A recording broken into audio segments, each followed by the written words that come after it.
Waalaikumsalam. Tahun ini tahun 2020 masuk tahun pelajaran 2020-2021 merupakan tahun yang istimewa bagi para peserta didik baru, termasuk juga yang masuk mendaftar di SMP Negeri 3.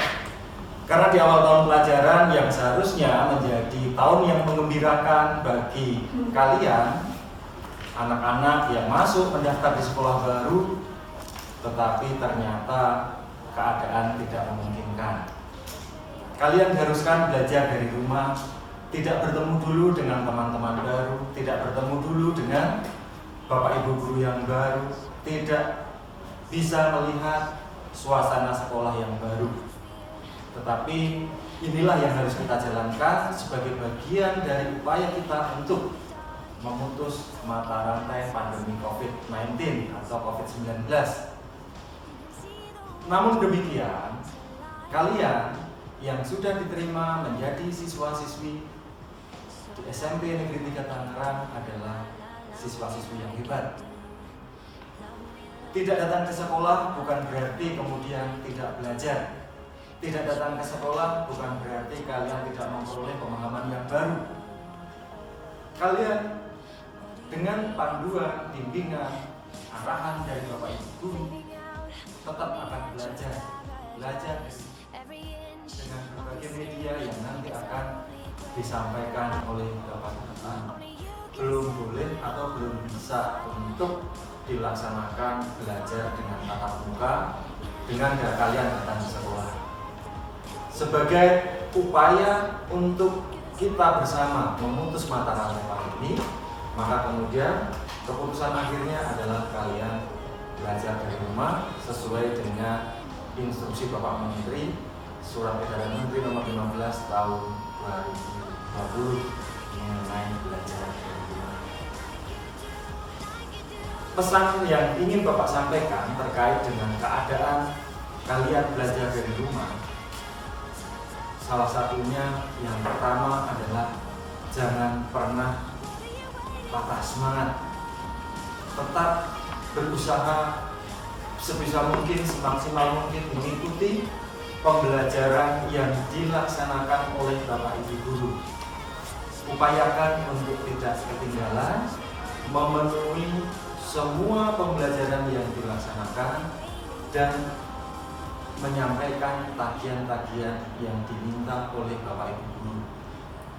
Yang kedua, butuh upaya kerjasama yang baik antara kalian sebagai siswa-siswi yang harus penuh semangat dengan orang tua yang harus memberikan fasilitas yang baik, baik itu internet, baik itu gawai, baik itu buku-buku. Kalau buku nanti sekolah sudah menyediakan, LKS sudah dibagikan, kemudian juga nanti kerjasama juga dengan Bapak Ibu Guru. Sinergi yang baik di antara ketiga hal ini akan bisa mencapai terselenggaranya pelaksanaan pendidikan belajar dari rumah. Ini bisa akan terlaksana dengan baik dan mencapai hasil yang dicita-citakan atau hasil yang diterima. Tetap patuhi protokol kesehatan yang ditetapkan oleh pemerintah, karena bagaimanapun juga pandemi ini nyata kita hadapi dan berlangsung di tengah-tengah kehidupan kita. Tanpa upaya aktif yang kalian lakukan, akan sangat dengan mudah kita tertular, karena kita tidak tahu di antara orang-orang yang kita jumpai siapa di antara mereka yang membawa virus corona. Maka dari itu kalian tetap patuhi protokol kesehatan. Yang pertama, lakukan physical distancing atau jaga jarak antara satu dengan yang lain, terlebih ketika bertemu dengan orang-orang baru di sekitar kalian. Yang kedua, kenakan masker. Kenakan masker sebagai upaya untuk menekan penularan dari COVID-19.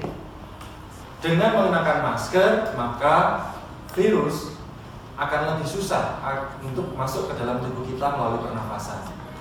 Masker juga melindungi kita dari orang-orang yang mungkin tertular di antara orang-orang yang kita jumpai. Protokol kesehatan yang ketiga adalah tetap jaga kebersihan diri. Cuci tangan sebelum makan, cuci tangan ketika sesudah memegang uang, sesudah memegang barang-barang, sehingga diri kalian tetap steril. Yang bisa dilakukan untuk menjaga kesehatan diri adalah bagaimana kita menjaga kebugaran fisik. Yang pertama dengan tetap menjaga makan secara teratur, makan makanan bergizi, dan beristirahat yang cukup. Karena ketika belajar dari rumah, banyak anak atau banyak di antara kalian remaja-remaja yang sedang masa tumbuh peralihan dari anak-anak remaja melupakan. Begitu terlena bermain HP, begitu terlena bermain YouTube, begitu terlena bermain game, sehingga tidur tengah malam, tidur jam 2, jam 3, kemudian bangun udah jam 10, jam 11. Ingat, kita sekarang sudah efektif belajar. Jaga kesehatan, istirahat yang cukup, tidur dengan teratur. Jangan biarkan diri kalian menjadi lemah karena kurang beristirahat. Yang kelima, kalaupun seandainya kalau kalian berolahraga yang standar, artinya jangan berlebihan. Karena ketika kalian berolahraga bertemu dengan orang-orang yang kalian jumpai, orang-orang yang tidak kita kenal, kalian juga ada kemungkinan untuk bisa tertular seperti itu. Maka meskipun berolahraga, naik sepeda yang sekarang menjadi tren di tengah-tengah masyarakat, tetap jaga kesehatannya. Jangan mudah atau jangan tergoda untuk berkumpul. Yang keenam adalah hindari dulu untuk berkumpul dengan teman-teman. Tahan diri. Memang benar kalian merasakan kerinduan yang sangat kepada teman-teman kalian, ingin bertemu, ngobrol dengan teman-teman, ingin bertemu dengan Bapak Ibu guru, akan tetapi kondisinya belum memungkinkan. Hampir semua negara mengalami hal yang sama masa pandemi. Hampir semua negara memberlakukan hal yang sama, belajar dari rumah. Maka kita sebagai negara dengan jumlah penduduk yang besar juga harus ikut serta berupaya agar masyarakat kita tidak semakin banyak yang tertular oleh virus. Dan sekali lagi bahwa selama kegiatan belajar dari rumah atau kegiatan belajar daring dilaksanakan, bahwa kalian tetap diharuskan untuk menjaga protokol kesehatan. Tindakan minimal untuk pencegahan COVID-19 yang harus kalian lakukan, yang pertama adalah menggunakan masker kain non medis boleh, masker medis juga boleh, ya, agar supaya tidak tertular. Yang kedua, cuci tangan atau boleh menggunakan hand sanitizer. Yang ketiga, menjaga jarak minimal 1,5 meter ketika bertemu dengan teman atau ketika bertemu dengan orang-orang asing.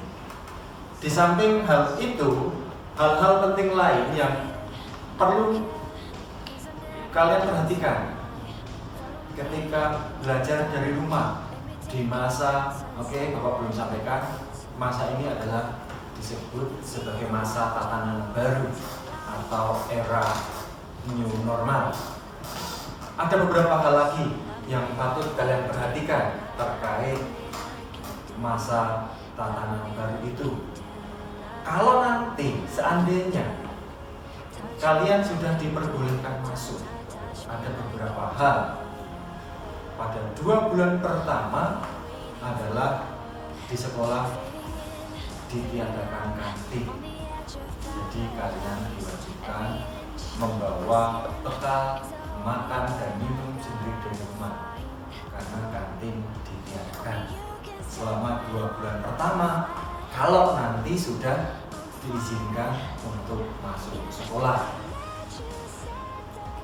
Yang kedua, pada 2 bulan pertama setelah kalian masuk, nanti tidak akan ada kegiatan olahraga dan juga tidak akan ada kegiatan ekstrakurikuler. Itu sebagai upaya untuk pencegahan penularan. Ketika nanti benar-benar sekolah sudah diperbolehkan masuk, beberapa hal lagi yang harus diperhatikan, bahwa kalian akan dilarang untuk keluar kelas dan bertemu dengan teman-teman. Jadi tidak ada jam istirahat. Kemudian tidak boleh ada orang tua yang menunggui di sekolah. Yang berikutnya adalah termasuk kegiatan kita yang sekarang, bahwa kita tidak boleh mengadakan kegiatan masa pengenalan lingkungan sekolah secara onsite atau secara langsung. Jadi kita lakukan secara daring. Namun sekali lagi, hal itu semua jangan menjadi penyebab berkurangnya semangat kalian di dalam belajar. Ingat, kalian masuk menjadi siswa SMP, satu tingkat lebih tinggi, bahwa di sini kalian harus berkembang. Bukan hanya berkembang secara fisik, tapi bagaimana juga kalian harus berkembang secara sikap dan mental, menjadi semakin dewasa di dalam bersikap, dewasa di dalam berperilaku. Kemudian berikutnya adalah dari rumah, jangan sampai menyebabkan kalian kehilangan orientasi atau kehilangan arah, bahwa kalian mempunyai suatu titik tujuan, berkembang menjadi semakin lebih baik, berkembang menjadi semakin lebih pintar, menjadi anak-anak yang cerdas. Jadi meskipun belajar dari rumah, kalian tidak boleh kehilangan arah dan tujuan itu. Dengan segala keterbatasan yang ada, coba kita maksimalkan bersama. Ayo kita bekerja sama. Kalian di rumah dan Bapak Ibu guru di sekolah saling bersinergi satu dengan yang lain agar bisa tercapai hasil yang maksimal di dalam kegiatan belajar. Itu yang bisa Bapak sampaikan terkait dengan pembelajaran dari rumah di masa pandemi. Kita akan belajar dari media daring, dalam jaringan atau online, ataupun dengan luring atau luar jaringan, yang nanti akan disampaikan oleh Bapak Ibu guru dan juga Bapak Ibu wali kelas kalian. Akhirnya, sebagai kata penutup, pesan Bapak kepada kalian adalah tetap jaga kesehatan, tetap jaga semangat. Ayo kita bersama-sama maju melangkah menjadi siswa-siswi SMP Negeri 3 Kota Tangerang yang berhasil dan sukses di masa depan. Akhir kata, Assalamualaikum warahmatullahi wabarakatuh, dan tetap semangat.